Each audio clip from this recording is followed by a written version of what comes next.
Bonjour et bienvenue à la Minute de formation offerte par Actualisation. Cette semaine, nous allons introduire la thématique des structures libératrices, la première minute de 2 portant sur ce sujet.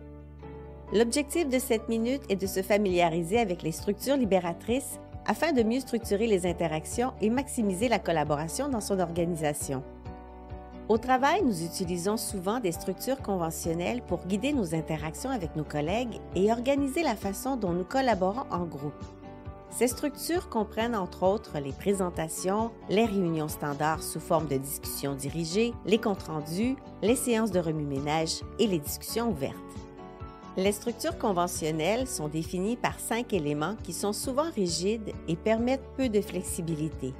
Ces éléments sont une invitation structurante où le facilitateur gagne l'attention du groupe, l'aménagement de l'espace et du matériel nécessaire pour mettre en œuvre la structure, la distribution de la participation favorisant soit l'animateur, soit le groupe, l'organisation des groupes, que ce soit en paire ou en groupe de 3 ou plus, ou encore que ce soit un facilitateur ou plus d'un, et enfin les étapes et le temps où chaque étape de la structure dispose d'une allocation de temps spécifique.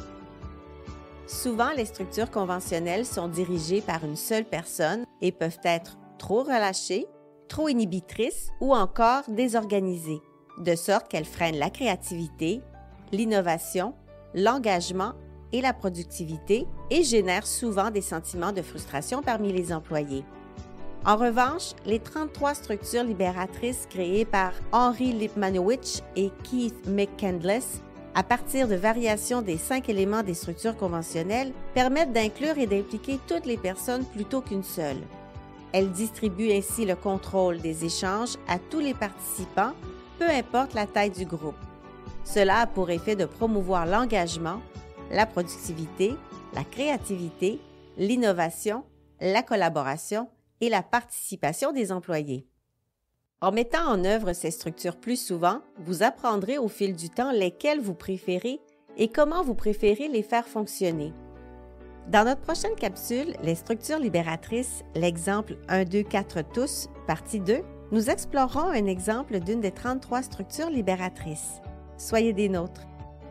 C'est ainsi que se termine la minute de formation de cette semaine. On se donne rendez-vous la semaine prochaine.